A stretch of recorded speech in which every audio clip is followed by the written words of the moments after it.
Hey guys, I'm making a quick video here at my desk.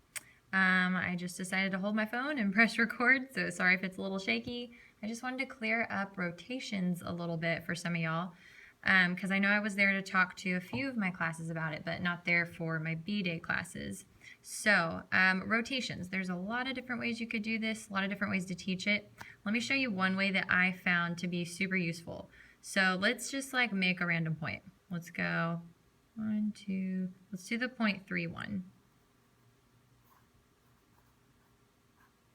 Okay, and let's say I want to rotate this thing 90 degrees counterclockwise. Now there's clockwise, right? Clockwise, and there's counterclockwise. The standard way we rotate is counterclockwise, okay?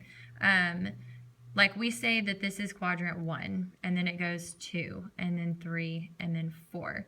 So if I take this point and rotate it 90 degrees counterclockwise, I would end up in quadrant 1 somewhere.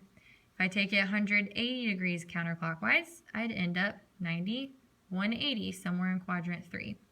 And then after that would be 270 degrees counterclockwise. I'd go 90, then 180, then 270 right here.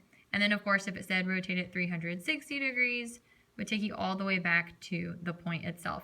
Okay, so if they tell you to rotate something clockwise, I think the best way to do this is to change that to counterclockwise.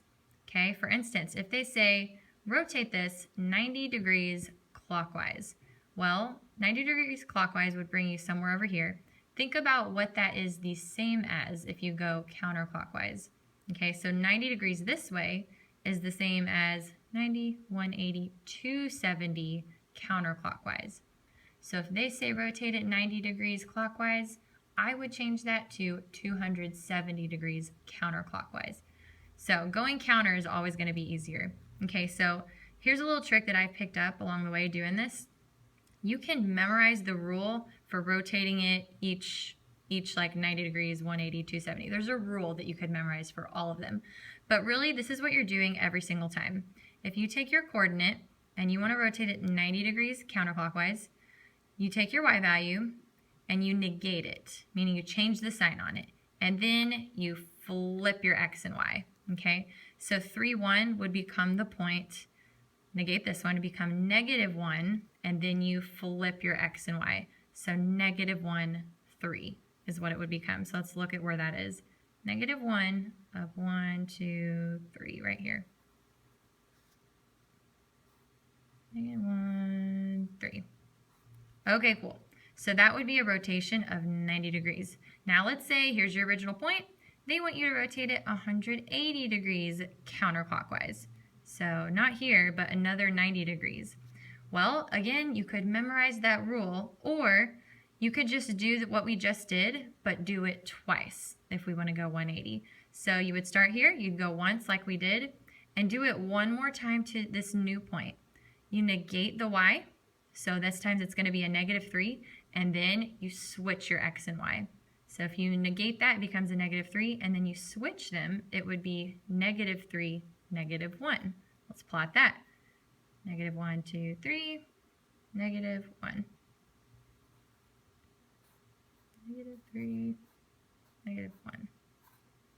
All right, so that would be a 180 degree rotation. So just make sure you do the 90 degrees twice. And of course, if they asked for a 270 degree rotation, you'd end up over here.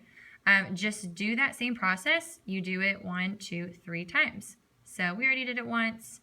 We did it twice. We would do it one more time. So we take our y, we negate it. So this would become a +1, and then we switch them. So it would be 1, -3.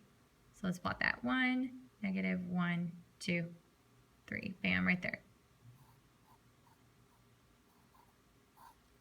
Rotations. I think that's an easy way to do it, or if you'd rather just memorize all the rules for the 90, 180, 270, you can do that too.